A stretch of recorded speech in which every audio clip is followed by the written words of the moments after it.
الحمد لله وحده والصلاة والسلام على من لا نبي بعده أما بعد فأعوذ بالله من الشيطان الرجيم بسم الله الرحمن الرحيم قال الله تبارك وتعالى في كلام المجيد والفرقان الحميد قد جاءكم من الله نور وكتاب مبين آمنت بالله صدق الله مولانا العظيم وبلغنا رسوله النبي الكريم الرؤوف الرحيم درود شریف الصلاة والسلام عليك يا سيدي يا رسول الله الصلاة والسلام عليك يا سيدي يا حبيب الله وعلى آلك وأصحابك يا سيدي يا نور الله.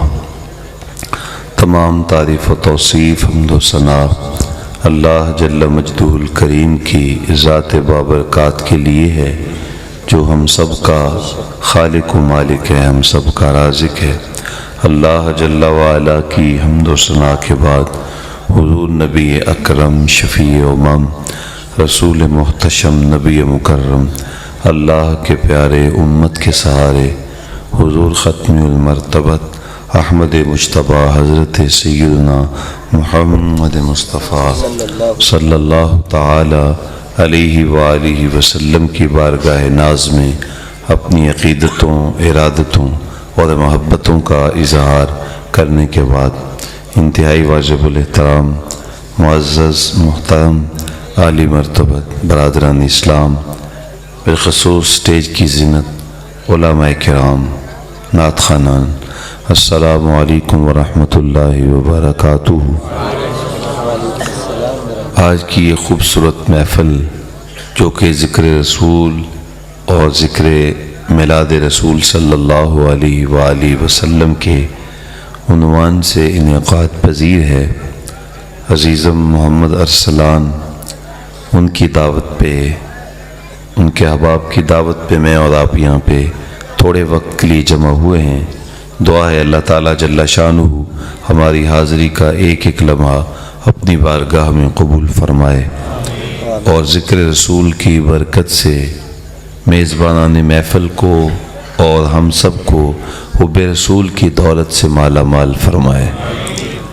آقا کریم صلی اللہ علیہ وآلہ وسلم کا ذکر اہل ایمان کے لیے قلبی راحت کا ذریعہ ہے.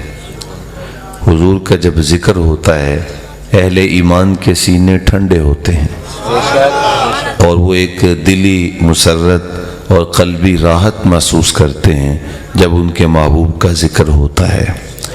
بلکہ حضور کے ذکر سے دلوں کے غم دھلتے ہیں.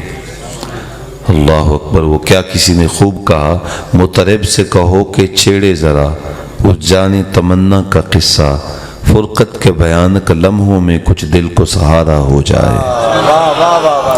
اہل ایمان بہانہ تلاش کرتے ہیں کہ ان کے محبوب کا کوئی ذکر چھیڑ کے بیٹھ جائے اور ان کے دل کی تار کو ہلا دے اور مکین گنبد خضرا سے ملا دے. حضور کے ذکر سے کتنی لذت آتی ہے. مولانا جلال الدین رومی مرشد اقبال نے ایک چھوٹی سی تمثیل دے کر بات سمجھائی ہے.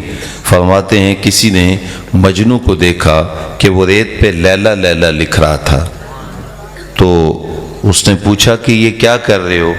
گفت مشق نام لیلا می کنم، خاطر خود را تسلی می کنم.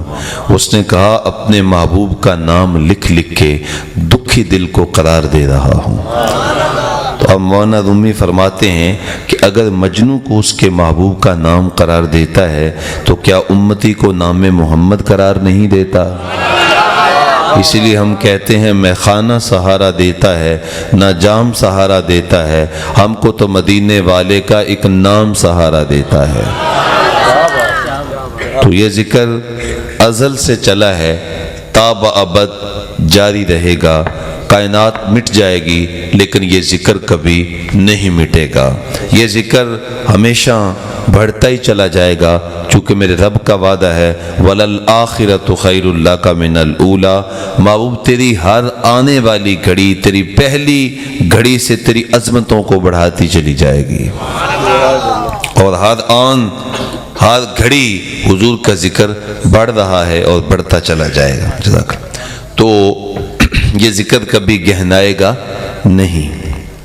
اللہ تعالیٰ جل شانہ نے محبوب علیہ الصلوۃ والسلام کی آمد کے حوالے سے اس محفل کا انعقاد کیا گیا ہے، تو حضور کے آنے سے قبل حضور کے آنے کی دھومیں مچی ہوئی تھیں۔ ہر نبی حضور کی آمد کا تذکرہ کرتا تھا۔ اللہ تعالیٰ نے وعدہ لیا تھا وَإِذْ أَخَذْنَا مِنَ النَّبِيِّينَ مِيثَاقَهُمْ۔ محبوب اس وقت کو یاد کریں جب ہم نے نبیوں سے پختہ وعدہ لیا۔ اب وہ پختہ وعدہ کیا تھا؟ مفسرین فرماتے ہیں اللہ نے ہر نبی سے یہ وعدہ لیا تھا کہ جب تم اس زمین پہ چلے جاؤ اور لوگ تمہارا کلمہ پڑھنے لگ جائیں تو فرمایا تمہاری یہ ذمہ داری ہے کہ تم نے اپنی قوم کو جمع کر کے میرے محبوب محمد کی آمد کی بشارت دینی ہے۔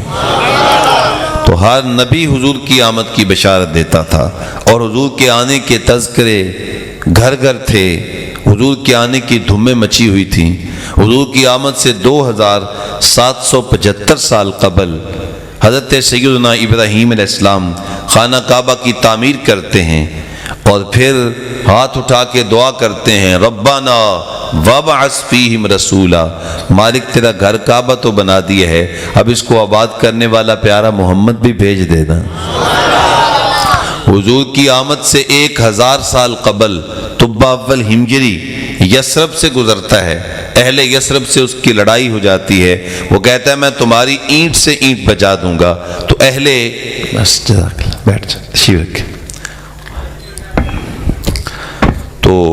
اہل یثرب کو کہتا ہے کہ میں تمہاری اینٹ سے اینٹ بجا دوں گا۔ تو اہل یثرب کہتے ہیں خدا دا ہمیں کچھ نہ کہنا، ہم زندگی گزارنے کے لیے یہاں پہ نہیں بیٹھے، ہم تو کسی محبوب کی آمد کا انتظار کر رہے ہیں۔ ہم نے اپنی کتابوں میں پڑھا ہے نبی آخر الزمان مکہ المکرمہ میں پیدا ہوں گے، ہجرت کر کے اس دھرتی کو نوازیں گے۔ ہم اس لیے بیٹھے ہیں کہ جب وہ محبوب آئے گا اور وہ یہاں تشریف لائے گا تو ہم اس کے چہرہ انور کا دیدار کریں گے اور اس کا کلمہ پڑھ کے اس کے غلام بن جائیں گے۔ اس نے کہا ہو سکتا ہے وہ محبوب تمہاری زندگیوں میں نہ آئے، تو کہنے لگے ہمیں پھر بھی کوئی پریشانی نہیں ہے، ہم مر جائیں گے نا، ہماری قبریں تو یہاں پہ بن جائیں گے۔ تو جب وہ محبوب آئے گا خرامہ خرامہ اس دھرتی پہ قدم ٹکائے گا تو اس دھرتی کی زمین اور اس کی مٹی اس محبوب کے طلبوں کے بوسے لے گی۔ ہو سکتا ہے اس مٹی کو ہوائیں اڑائیں اور وہ اڑتی اڑاتی ہماری قبروں پہ پڑ جائے۔ اگر اس محبوب کے طلبوں کو لگنے والی مٹی ہماری قبروں پہ پڑ گئی، ہم سمجھیں گے ہمیں یاد رہنے کی معراج مل گئی ہے۔ میں تلیاں نبی دیاں چمدا جے میں ہوندا خاک مدینے دی، میں راواں مل مل بیندا جے میں ہوندا خاک مدینے دی۔ شاعر کہتا ہے میں مولوی نہ ہوتا، میں پیر نہ ہوتا، میں مفتی نہ ہوتا، میں عالم نہ ہوتا، میں کیا ہوتا؟ مدینے کی مٹی ہوتا، محبوب گزرتے طلبوں کو چوم تو لیتا۔ تو حضور کے آنے کی دھمیں مچی ہوئی تھیں۔ اللہ اکبر۔ عیسیٰ علیہ الصلوۃ والسلام اپنی قوم کو جمع کر کے کہتے ہیں وَمُبَشِّرًا بِرَسُولٍ يَأْتِي مِن بَعْدِهِ اسْمُهُ احمد، کہا لوگوں میں جا رہا ہوں، میرے بعد وہ عظمتوں والا رسول آئے گا جس کا نام نامی احمد ہوگا۔ جب وہ محبوب آیا تو اللہ تعالیٰ جل شانہ نے پوری شان، پوری احتشام اور پورے جو ہے وہ پروقار انداز کے ساتھ اپنے محبوب کی آمد کا اظہار کیا۔ فرمایا قد جاءکم من اللہ نور، لوگوں تمہارے پاس اللہ کا نور آ گیا ہے۔ اللہ تعالیٰ جل شانہ کی روشنیوں کا پیامبر آ گیا ہے۔ آقا کریم صلی اللہ علیہ وآلہ وسلم کی جو روشنی ہے، حضور کا جو نور ہے، وہ دو طرح کا ہے۔ ایک حضور کی ذات نور حسی ہے اور دوسرا حضور کی ذات نور معنوی ہے۔ نور حسی کیا ہے کہ آقا کریم صلی اللہ علیہ وسلم کا چہرہ اتنا چمکدار تھا کہ بس اوقات وہ چاند سے بھی زیادہ چمکدار لگتا تھا۔ اس کو بیان کیا گیا۔ ہمارا یہ موقف ہے کہ حضور کے چہرہ انور سے نور نکلا کرتا تھا۔ ام المومنین سیدہ عائشہ صدیقہ رضی اللہ تعالی عنہا بیان کرتی ہیں لنا شمس بل الآفاق شمس، لوگوں ایک سورج تمہارا ہے اور ایک سورج میرا ہے۔ تمہارا سورج صرف دن کو چمکتا ہے اور میرا سورج دن کو بھی چمکتا ہے، راتوں کو بھی دمکتا ہے۔ اعلی حضرت بولے ہے کلام الہی میں شمس و دہا، تیرے چہرہ نور فضا کی قسم، قسم شب تار میں راز یہ تھا کہ حبیب کی زلف دوتا کی قسم۔ تو حضور نور حسی ہیں، حضور کا چہرہ انور چمکدار تھا۔ ایک اور روایت ام المومنین کی ہی سن لیجئے، فرماتی ہیں کہ سحری کے وقت میں کچھ سی رہی تھی کہ اچانک میرے ہاتھ سے سوئی گر گئی، میرے ہاتھ سے سوئی گر گئی، اور کاشان نبوت ہے لیکن دیے میں ڈالنے کے لیے گھر میں تیل بھی نہیں ہے، مال کے کونین ہیں وہ پاس کچھ رکھتے نہیں، دو جہاں کی نعمتیں ہیں ان کے خالی ہاتھ میں، تو گھر میں جلانے کے لیے تیل بھی نہیں ہے۔ اب میں سوئی تلاش کر رہی ہوں لیکن سوئی مجھے مل نہیں، رات کی تاریکی ہے، اتنے میں حضور تشریف لے آئے۔ آقا کریم صلی والسلام نے کہا اے عائشہ کیا ہوا؟ تو میں نے عرض کیا حضور سوئی گم ہو گئی ہے، تو آقا کریم مسکرا دیے۔ جب حضور مسکرائے، اب ام المومنین کے لفظ سن لیجئے، فرماتی ہیں فَتُبُيِّنَتِ الْعِبْرَةُ بِشُعَاعِ نُورِ وَجْهِهِ، آقا کریم کے چہرہ انور سے چمک نکلی اور حضور کے چہرے کی چمک سے میں نے اپنی گمی ہوئی سوئی کو تلاش کر لیا۔ اللہ اکبر۔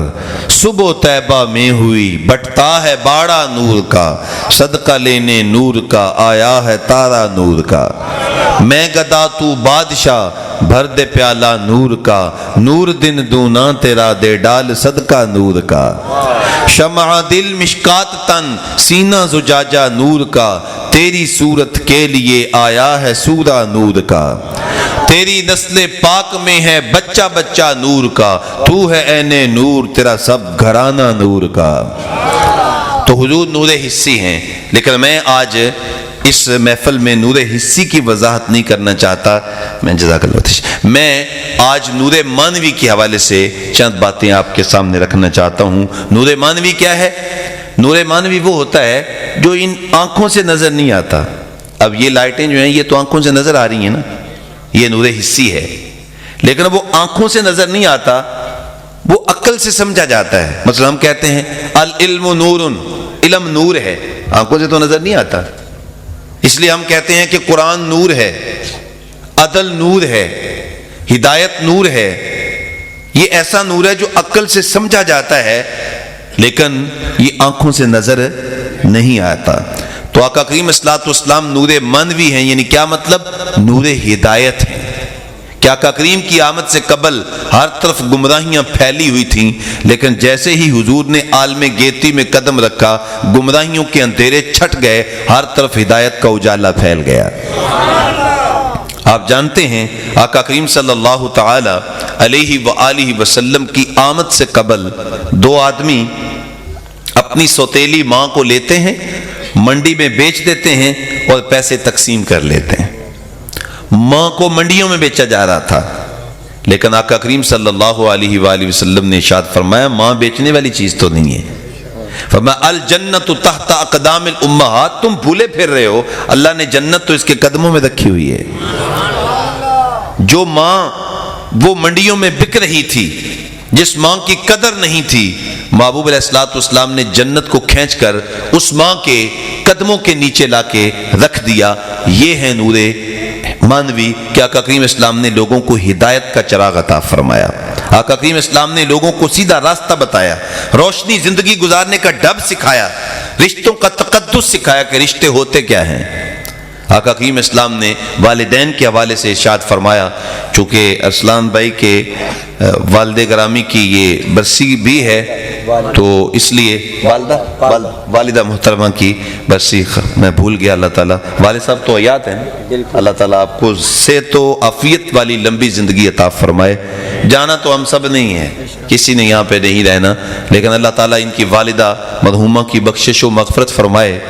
تو آقا کریم صلی اللہ تعالی علیہ وآلہ وسلم نے والدین کے حوالے سے ارشاد فرمایا کہ جو شخص اپنے ماں باپ کی ایک بار محبت سے زیارت کر لیتا ہے، اللہ تعالیٰ جل شانہ اس کو مقبول حج کا ثواب عطا فرماتا ہے۔ کسی نے عرض کیا حضور اگر کوئی 2 بار زیارت کرے تو فرمایا اللہ 2 حجوں کا ثواب عطا فرمائے گا۔ کسی نے عرض کیا حضور اگر کوئی 3 بار زیارت کرے، فرمایا 3 حجوں کا ثواب۔ مشکات شریف کی ایک روایت ہے، علماء تشریف رکھتے ہیں کہ کسی نے عرض کیا حضور اگر کوئی 100 بار اپنے ماں باپ کی زیارت کرے تو فرمایا اللہ 100 حجوں کا ثواب دے گا۔ تم عمل کرتے کرتے تھک جاؤ گے، رب اجر دیتا کبھی نہیں تھکے گا، اس کے خزانوں میں کمی نہیں ہے۔ کہیں ارشاد فرمایا کہ باپ جنت کا درمیانی دروازہ ہے، کہیں ارشاد فرمایا ہما جنتک و نارک، تیرے والدین ہی تیرے لیے جنت ہیں اور تیرے والدین ہی تیرے لیے دوزخ ہیں۔ یعنی ماں باپ کی خدمت کرے گا تو جنت میں چلا جائے گا، اور اگر ماں باپ کی نافرمانی کرے گا تو دوزخ میں چلا جائے گا۔ اللہ اکبر۔ اور فرمایا رضا الوالد رضا اللہ، سخط الوالد سخط اللہ۔ فرمایا باپ کی جو ہے وہ رضامندی میں اللہ کی رضا ہے، باپ کی ناراضگی میں اللہ کی ناراضگی ہے۔ یعنی اگر باپ راضی ہے تو عرش کا رب بھی راضی ہے، اگر باپ ناراض ہے تو پھر عرش کا رب بھی ناراض ہو جائے گا۔ یہ روشنی دی حضور نبی رحمت صلی اللہ علیہ وآلہ وسلم نے۔ تو والدین دونوں کے بارے میں آقا کریم صلی اللہ علیہ وسلم نے ان کی عزت و تکریم کا حکم دیا۔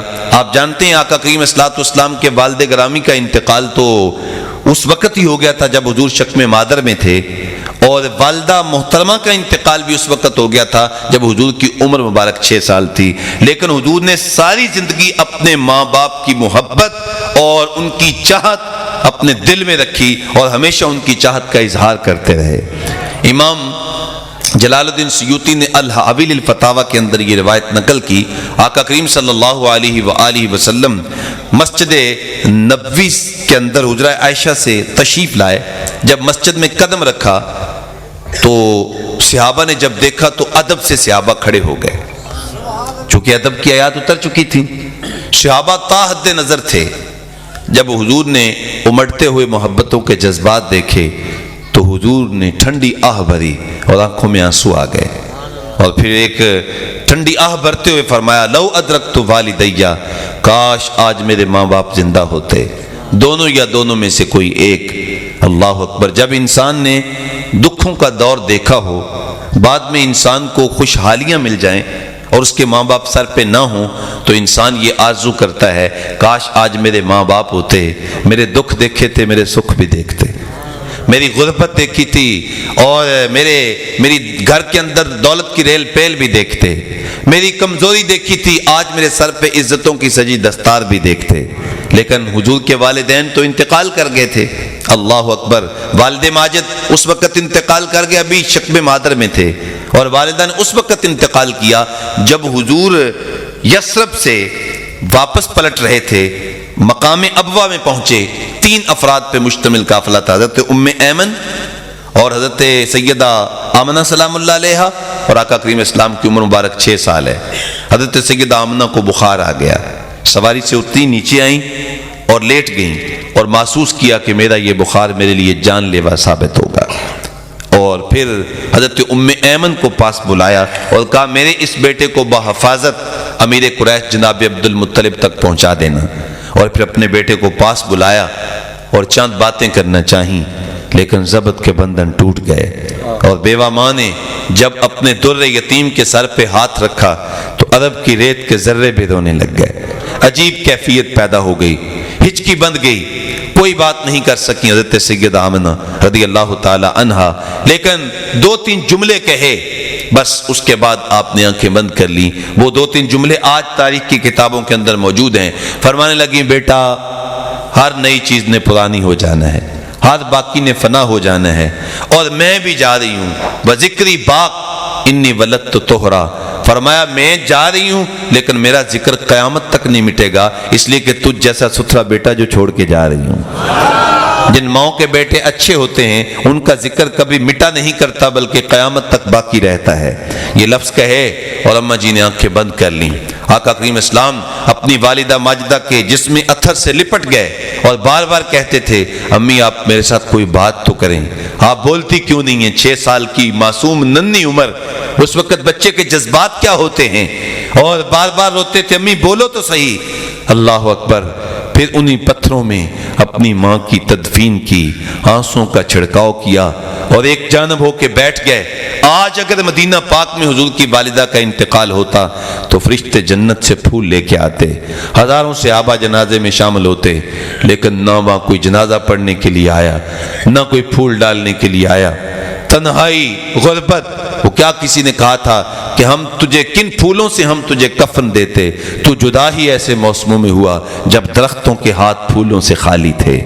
اور پھر ام ایمن کے ساتھ چمٹ کے بیٹھ گئے۔ آقا کریم کی جب عمر مبارک 8 سال ہوئی، روایات میں آتا ہے جناب عبد المطلب کا بھی انتقال ہو گیا، اور جب امیر قریش کا جنازہ اٹھا، ہزاروں لوگ، پورا مکہ جنازے کے لیے امٹ آیا، لیکن 8 سال کا بچہ کبھی اس نکر میں لگ کے روتا تھا، کبھی اس نکر میں لگ کے روتا تھا۔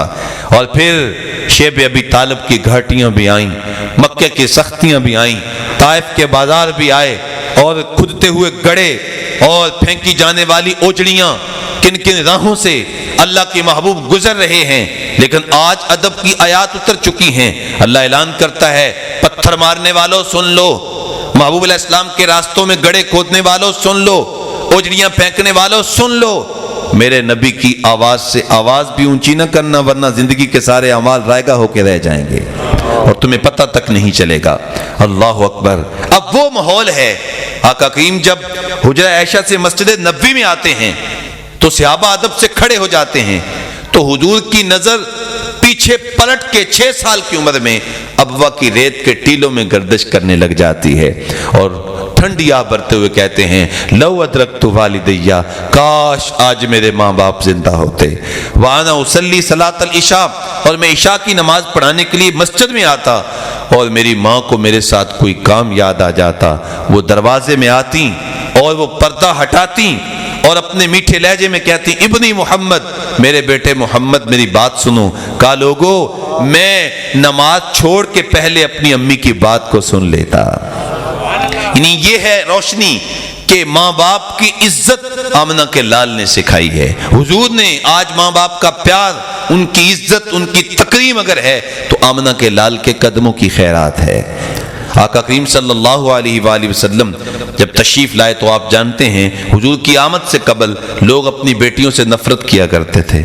علماء سے پوچھیں اور پڑھیں قرآن، وَإِذَا بُشِّرَ أَحَدٌ بِالْأُنثَىٰ ظَلَّ وَجْهُهُ مُسْوَدًّا وَهُوَ كَظِيمٌ، جب کسی کو کہا جاتا کہ تیرے گھر میں بیٹی پیدا ہوئی ہے، بس اس کا سر شرمندگی سے جھک جاتا اور اس کا منہ کالا ہو جاتا، اور وہ کہتا، کاش کہ ایسی منحوس خبر مجھے کبھی بھی سنائی نہ دیتی جو کہ مجھے دی گئی ہے۔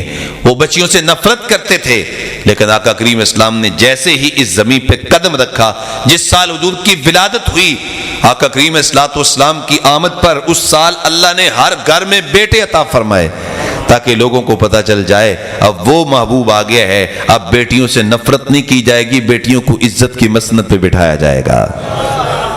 لوگ اپنی بیٹیوں کو زندہ درگور کرتے تھے۔ آج بھی جو لوگ گئے ہیں مکہ المکرمہ میں، وہ مقام آج بھی موجود ہے جس جگہ پہ لوگ اپنی بیٹیوں کو زندہ دفن کیا کرتے تھے، اور ننھی چھوٹی بچی جو ابھی کلی صحیح طرح کھلی ہی نہیں ہے، لیکن اس کا ظالم اور سفاک باپ اس کو ہاتھ سے پکڑتا اور گڑا ہاتھوں سے کھود کے اس کو گڑے میں دھکا دے دیتا اور اوپر سے مٹی ڈالتا، وہ چیختی چلاتی، لیکن اس کی چیخیں، اس کی آہیں اور اس کی آہوزاری ظالم باپ کے دل کے اندر نرمی پیدا نہ کرتی، اور جب وہ اس کو جو ہے وہ مٹی ڈال کے واپس پلٹتا تو کوئی اس بچی کے حق میں موم بتیاں نہ جلاتا، کوئی اس کے لیے جو ہے وہ حقوق نسواں کی بات نہ کرتا، کوئی لوگ سڑکوں پہ آ کے احتجاج نہ کرتے، کوئی اسمبلی میں قرارداد پیش نہ ہوتی حقوق نسواں کے حوالے سے، بلکہ سماج اتنا شفاف ہے کہ جب باپ اپنی بیٹی کو زندہ دفن کر کے واپس پلٹتا ہے، لوگ اس کو مبارکباد دیتے ہیں، میاں تو بڑا دلیر نکلا ہے کہ اس مصیبت سے تو نے اپنی جان چھڑا لی ہے۔ آپ مجھے بتائیں، جس معاشرے کے اندر بیٹی کو زندہ درگور کرنے پر لوگ باپ کو مبارکباد دیتے ہوں، کیا اس معاشرے سے بھی برا کوئی معاشرہ ہو سکتا ہے؟ اس معاشرے سے بھیانک بھی کوئی معاشرہ ہو سکتا ہے؟ لیکن اس معاشرے کے اندر اگر بیٹی کے حق میں کوئی آواز اٹھتی ہے تو وہ ایک ہی آواز ہے، وہ میلاد والے محبوب محمد کی آواز ہے۔ آقا کریم فرمایا، بیٹیوں کو نفرت سے دیکھنے والوں، بیٹیوں کو منحوس سمجھنے والوں اور بیٹیوں کو زندہ درگور کرنے والوں سن لو، فاطمہ تو بدا تم منی، میری بیٹی فاطمہ تو میرے جگر کا ٹکڑا ہے۔ اس زمانے میں آج اگر میں اپنی بیٹی کے متعلق کوئی محبت والی بات کہوں، آپ اپنی بیٹی کے بارے میں کوئی محبت کا جملہ کہیں تو یہ کوئی مشکل کام نہیں ہے۔ آج تو بیٹیوں سے محبت کی جاتی ہے، آج تو بیٹی چار دیواری کی زینت ہے، آج تو بیٹی گھر کی رونق ہے، آج بیٹی گھر کی آبرو ہے، آج بیٹی کو گھر سے رخصت کیا جاتا ہے، ماں باپ پھوٹ پھوٹ کے روتے ہیں۔ آج بوڑھا باپ اپنی بوڑھی کمر پہ بوریاں اٹھا اٹھا کے مزدوری کرتا ہے، میاں کیوں؟ اب تو بس کرو، کہتا ہے میں نے اپنی بیٹی کے ہاتھ پیلے کرنے ہیں، اس کی شادی کرنی ہے۔ آج بیٹی عزت والی ہے، آج بیٹی کے متعلق کوئی محبت والا جملہ کہنا مشکل نہیں ہے۔ میں اس وقت کی بات کر رہا ہوں جب زندہ درگور کر کے لوگ فخر کرتے تھے، لیکن آمنہ کے لال نے اس وقت بیٹی کو عزت کی مسند پہ بٹھایا۔ آقا کریم فرمایا جس شخص کی 2 بیٹیاں ہوں اور وہ ان کی تربیت کرے، ان کو تعلیم دے، ان کا گھر بنائے، فرمایا کل قیامت کے دن میرے قریب وہ ایسے ہوگا جیسے یہ 2 انگلیاں ملی ہوئی ہیں۔ اللہ اکبر۔ آقا کریم اسلام نے جب یہ فرمایا تو ایک صحابی کھڑے ہو جاتے ہیں، عرض کرتے ہیں حضور اگر کسی کی ایک بیٹی ہو اور اس کو کی وہ تربیت کرے، اس کا گھر بنائے، تو کیا اس کو بھی یہ سعادت نصیب ہوگی؟ آقا کریم فرمایا ہاں، اگر کسی کی ایک بیٹی ہو وہ اس کی تربیت کرے تو فرمایا اس کو بھی یہ سعادت نصیب ہوگی۔ توجہ چاہوں گا، کہاں بیٹی، اس کے پیچھے فلسفہ دیکھیں، کہاں بیٹی والدین کے لیے باعث ننگو آر ہے، بیٹی نحوست والی ہے، بیٹی جو ہے وہ اس کو زندہ درگور کیا جاتا ہے، اور کہاں یہ معاشرہ بدل گیا جس کی ایک بیٹی ہے وہ کہتا ہے کاش میری بھی 2 بیٹیاں ہوتی تو مجھے بھی رسول اللہ کا قرب نصیب ہوتا۔ اللہ اکبر۔ امرأہ مردودہ، لٹائی گئی عورت، حدیث میں لفظ آتے ہیں یہ وہ خاتون ہے جس کو اس کے خاوند نے طلاق دے دی ہو، اس کے جہیز کم لانے کی وجہ سے، یا اس کے حسن کم ہونے کی وجہ سے، یا کسی اور وجہ سے اس کے خاوند نے اس کو طلاق دے دی ہو، اور دوبارہ کوئی اس کی جو ہے وہ شادی کرنے کے لیے، نکاح کرنے کے لیے تیار نہ ہو، اور یہ بچی گھر میں بیٹھی بیٹھی اپنے باپ کی دہلیز پہ بوڑھی ہو جائے، تو اس کو کہتے ہیں امرأہ مردودہ، لوٹائی گئی عورت۔ تو حدیث پاک میں آتا ہے کل قیامت کے دن یہ امرأہ مردودہ جو ہے جب اس کے باپ کو گناہوں کی وجہ سے جہنم میں ڈالا جائے گا تو یہ بچی راستے میں آڑ بن کے کھڑی ہو جائے گی اور کہے گی مالک نہ تو نے مجھے شکل دی نہ تو نے مجھے عقل دی، خامد نے مجھے دھکا دے دیا، سسرال نے مجھے قبول نہ کیا، اور معاشرہ مجھے دوبارہ قبول کرنے کے لیے تیار نہیں تھا، یہ میرا بوڑھا باپ تھا جو بڑھاپے میں بھی میری خدمت کرتا رہا، آج میں تو اس کو جہنم میں نہیں جانے دوں گی۔ حدیث میں آتا ہے وہ اللہ کی بارگاہ میں بحث کرے گی اور الجھاؤ پیدا کر دے گی، کہے گی میں اپنے باپ کو جہنم میں نہیں جانے دوں گی، تو اللہ تعالیٰ اس بچی کی سفارش مان کے اس کے باپ کو جہنم سے نکال کے جنت میں داخل فرما دے گا۔ کہاں بیٹیاں والدین کے لیے باعث ننگو آر اور کہاں بیٹیاں والدین کے لیے جنت میں جانے کا سبب بن رہی ہیں، تو یہ مدینے والے محبوب کی تربیت اور اس کی روشنی کا کمال ہے۔ بیٹیوں کو عزت دی، بیٹیوں کو وقار دیا، بلکہ اس زمانے کے اندر جیسے لوگ بیٹیوں سے نفرت کرتے تھے تو بہنوں سے بھی نفرت کرتے تھے۔ اگر باپ اپنی بیٹی کو زندہ درگور کرنے کے لیے جاتا تو ساتھ اس کا بیٹا بھی جاتا تھا کہ کل کو یہ بڑی ہو جائے گی، اس کی شادی ہوگی تو میرا کوئی بہنوئی بن جائے گا اور میں اس کا سالہ کہلاؤں گا۔ تو ویسے یہ سالے کا جو لفظ ہے یہ نہ تو اسلام میں ہے نہ اردو میں ہے، یہ سالے کا لفظ یہ ہندوؤں کی جانب سے آیا ہے۔ برادر ان لا یعنی جو بیوی کا جو بھائی ہوتا ہے وہ قانونی طور پہ بھائی کہلاتا ہے۔ سالے کا لفظ یہ ہمارے دین میں نہیں ہے، اسلام میں نہیں ہے، لیکن بہرحال وہ سمجھتے تھے کہ میں اب کسی کا سالہ بن جاؤں گا، مجھے تو یہ گوارا نہیں ہے۔ تو جیسے باپ بیٹیوں سے نفرت کرتے تھے تو بھائی بھی بہنوں سے نفرت کرتے تھے، لیکن آقا کریم اسلام نے بہنوں کی عزت اور تکریم بھی سکھائی ہے۔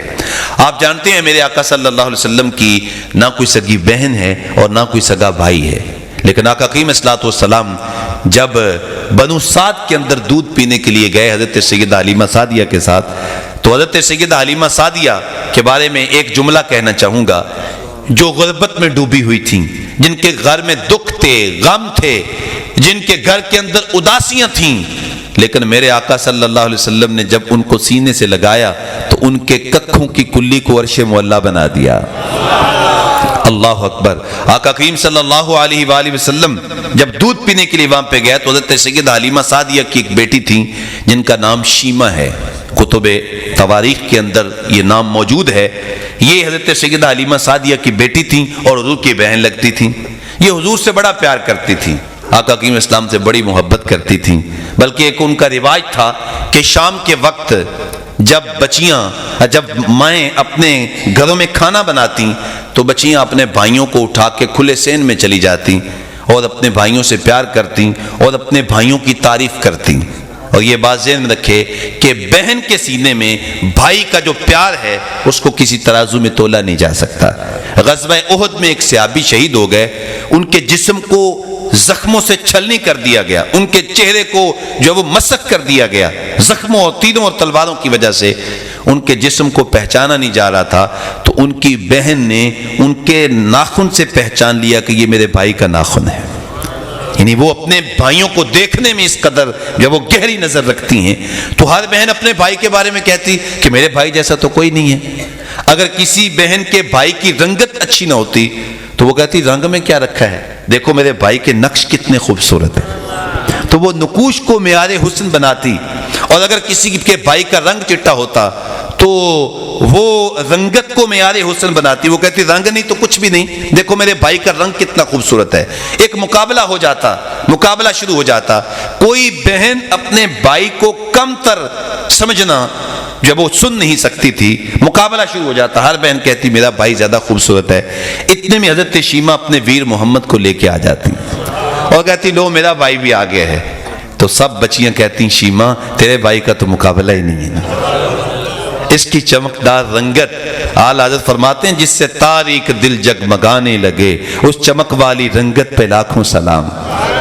کیا ہونٹ ہے محبوب علیہ الصلوۃ والسلام کے۔ اعلیٰ حضرت فرماتے ہیں پتلی پتلی گلے قدس کی پتیاں، ان لبوں کی نزاکت پہ لاکھوں سلام۔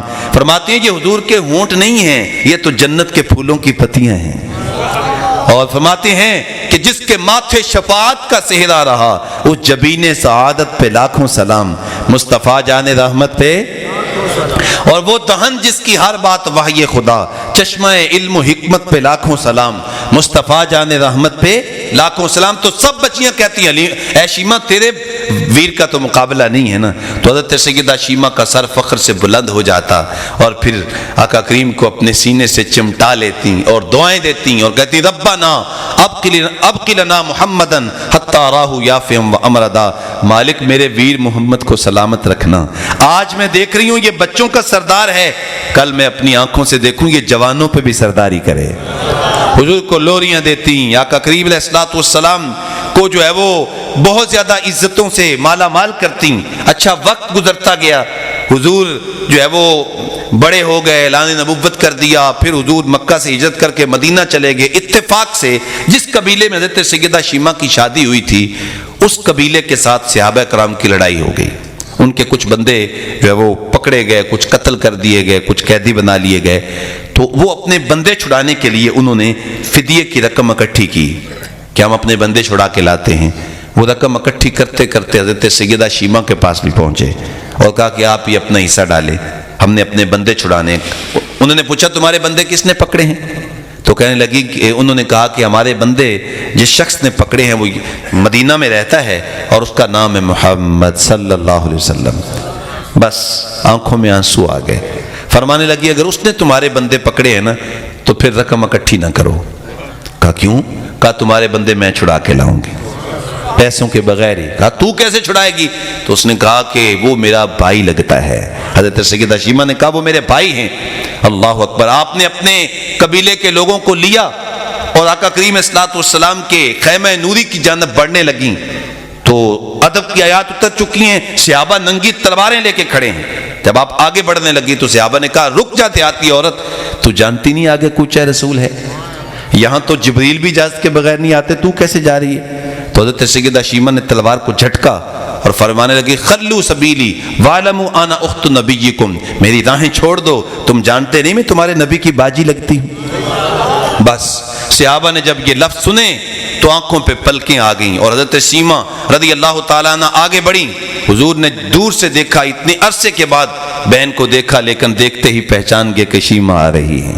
حضور کھڑے ہو گئے، چادر کو بچھایا، بہن کو چادر کے اوپر بٹھایا اور ان کو جو ہے وہ عزت دی، تکریم دی اور فرمایا بہن آج کیسے آنا ہوا؟ تو حضرت شیما نے فرمایا کہ میرے بندے پکڑے گئے ہیں، ان کو چھڑانے کے لیے آئی ہوں. آقا کریم فرمایا بہن تم بار بار میرے گھر میں آؤ، یہ تیرا اپنا گھر ہے، لیکن اس کام کے لیے تجھے میرے پاس آنے کی ضرورت نہیں تھی.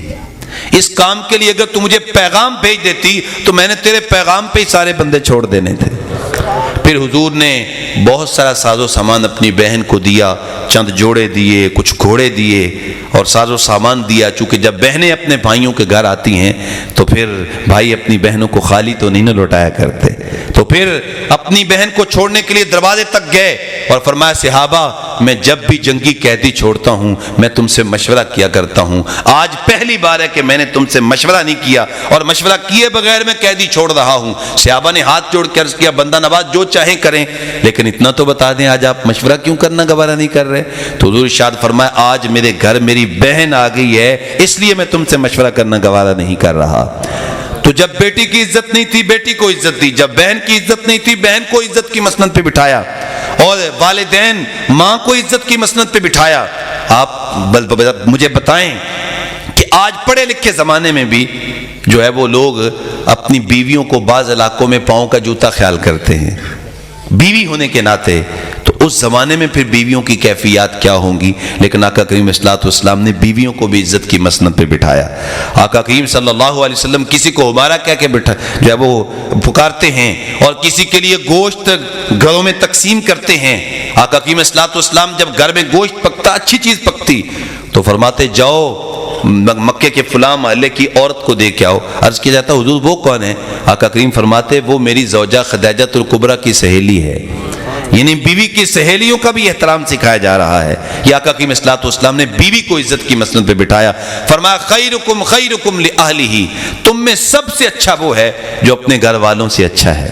آج کچھ لوگ جب باہر بازار میں ہوتے ہیں، دوست احباب میں ہوتے ہیں، گپ شپ بھی لگاتے ہیں اور کھانے بھی کھاتے ہیں، دوستوں کے ساتھ ہنسی مذاق بھی کرتے ہیں، لیکن جیسے ہی گھر میں آتے ہیں ان کے چہرے پہ 12 بج جاتے ہیں.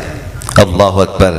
لیکن آقا کریم صلی اللہ علیہ وسلم نے ارشاد فرمایا تم میں سب سے اچھا وہ ہے جو اپنے گھر والوں کے ساتھ اچھا ہے. وَأَنَا خَيْرُكُمْ لِأَهْلِي، اور فرمایا تم دیکھتے نہیں میں محمد اپنے گھر والوں سے کیسے اچھا رہتا ہوں.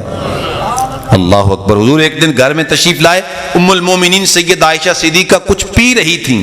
حضور فرمایا عائشہ میرے لیے بھی چھوڑنا. جی حضور. آپ کو پیش کر دیا. آقا کریم اس کو دیکھ رہے ہیں تو اماں جی عرض کرتی ہیں حضور کیا دیکھ رہے ہیں؟ فرمایا عائشہ میں وہ مقام دیکھ رہا ہوں جس پہ تو لب لگا کے پی رہی تھی، میں اسی جگہ سے پینا چاہتا ہوں. آقا کریم صلی اللہ علیہ وآلہ وسلم نے بیوی کو عزت عطا کی. ہمارے حضرت قبلہ عالم مبلغ اسلام ایک بڑی خوبصورت بات اس موقع پہ فرمایا کرتے ہیں کہ حضرت سیدہ طیبہ حضرت سیدہ خدیجہ الکبریٰ کو بخار ہو گیا، طبیعت خراب ہو گئی اور محسوس کیا کہ شاید میرا یہ بخار میرے لیے جان لیوا ثابت ہوگا. تو اپنی صاحبزادی حضرت سیدہ فاطمہ الزہرا کو بھیجا، جاؤ بیٹا اپنے ابا جی سے ان کے کندھوں پہ جو چادر ہے وہ چادر مانگ کے لاؤ.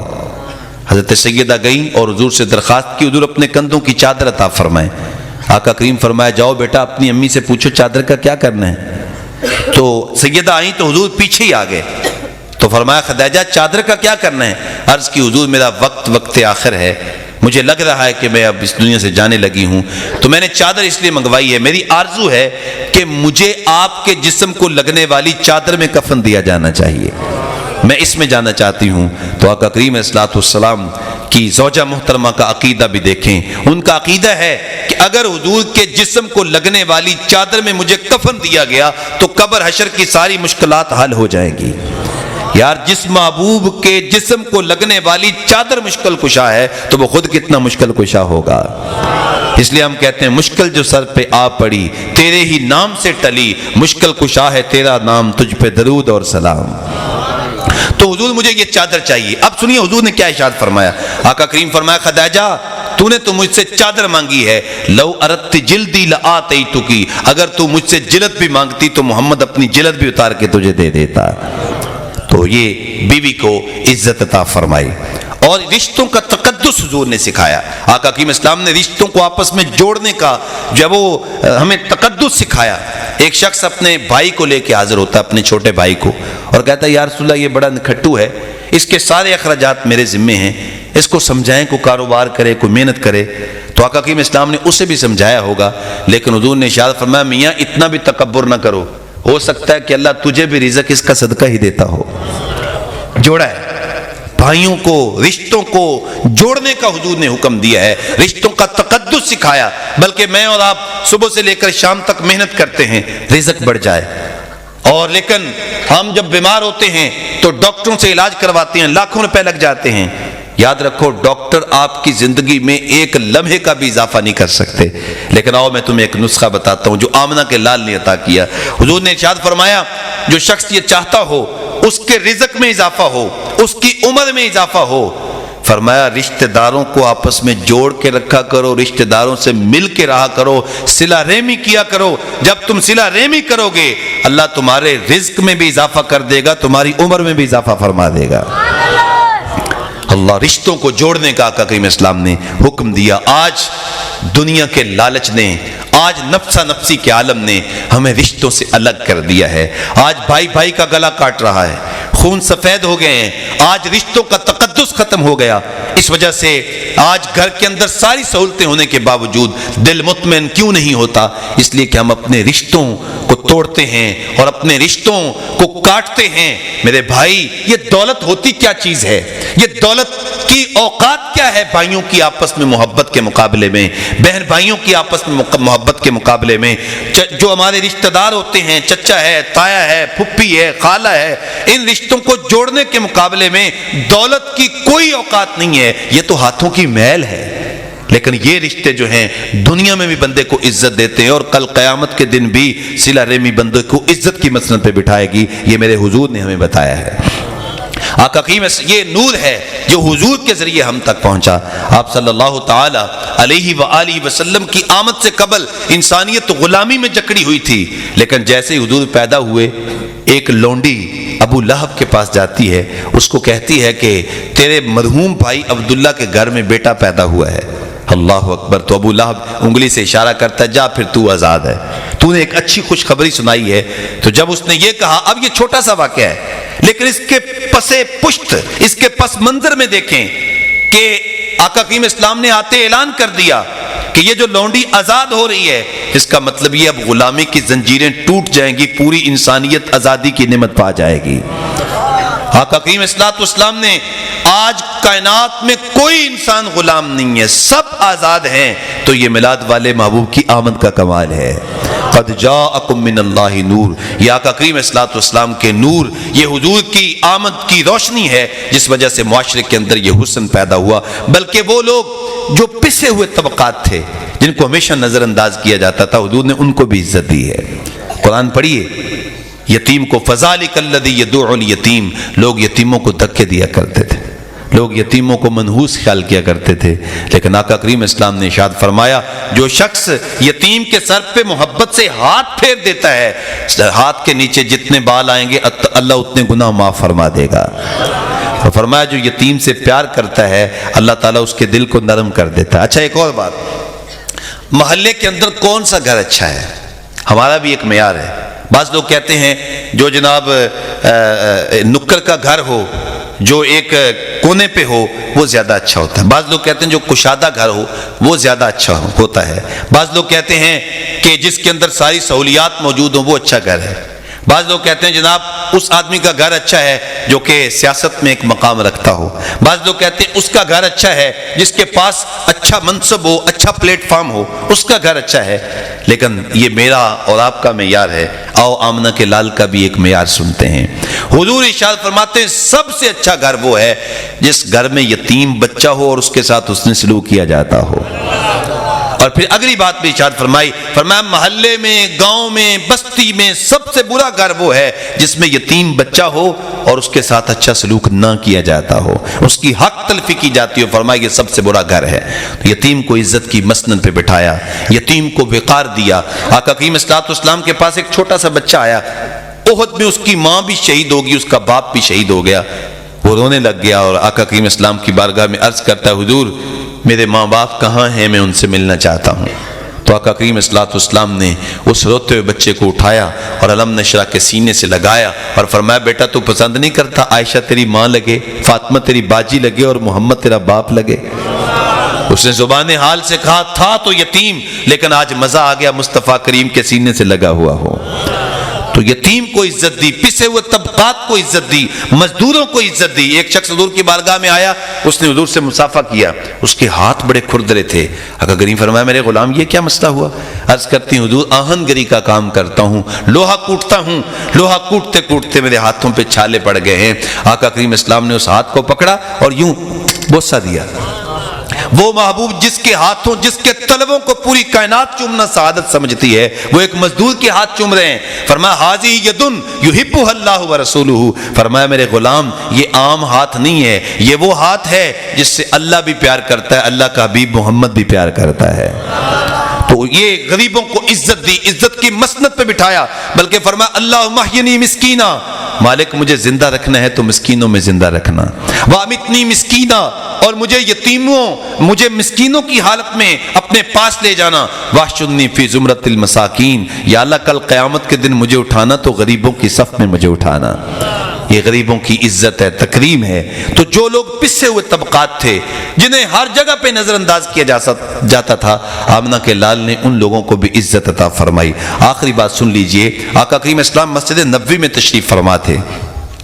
ایک خاتون آئی جس کا دماغی توازن کو تھوڑا سا ٹھیک نہیں تھا، تو اس نے پیچھے سے کھڑے ہو کے حضور کو یوں اشارہ کر کے بلایا۔ اب مجھے ایک عام سا آدمی ہوں میں، لیکن مجھے بھی کوئی ایسے اشارہ کر کے بلائے ایسی مجلس میں تو پھر وہ جائے گا کہاں؟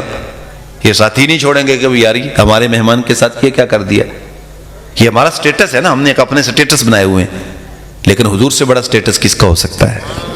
حضور سے بڑا منصب کس کا ہو سکتا ہے؟ لیکن جب اس نے یوں اشارہ کر کے بلایا نا، تو حضور صحابہ کو چھوڑ کے اس کی بات سننے کے لیے چلے گئے۔ اس نے کہا میں نے یہاں پہ نہیں، میں نے ذرا بائسین میں جا کے آپ سے بات کرنی، تو حضور اس کے ساتھ چلے گئے۔ وہ بیٹھ گئی، اس نے اپنی باتیں سنانا شروع کر دیں۔ اب آقا کریم اسلام اس کی باتیں سن رہے ہیں۔ صحابہ ہیں کہ پریشان ہو رہے ہیں کہ حضور کا وقت قیمتی، بدن نازک، اوپر سے کڑکتی دھوپ، اور اس عورت کی بے تکی باتیں، لیکن کچھ کہہ نہیں سکتے تھے کیونکہ حضور خود ہی تو سن رہے تھے، کسی کے مجالے کو بات کر سکے۔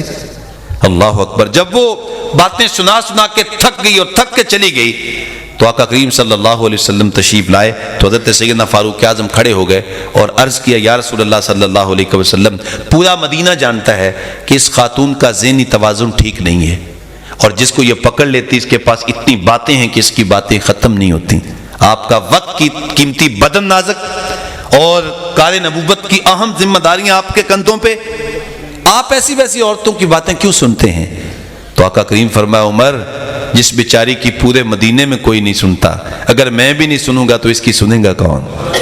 ایک توئیوں تے ہیں میری آسان دا سہارا، دس کنوں کرن جے تینوں نہ کرن یاد۔ اس کو بلا کے کہا خاتون، جب تیرے دکھ زیادہ ہو جائیں تو جب تیرا جی چاہے محمد کو جس چوک میں مرضی چاہو بٹھا کے اپنے دکھڑے سنا لیا کرو۔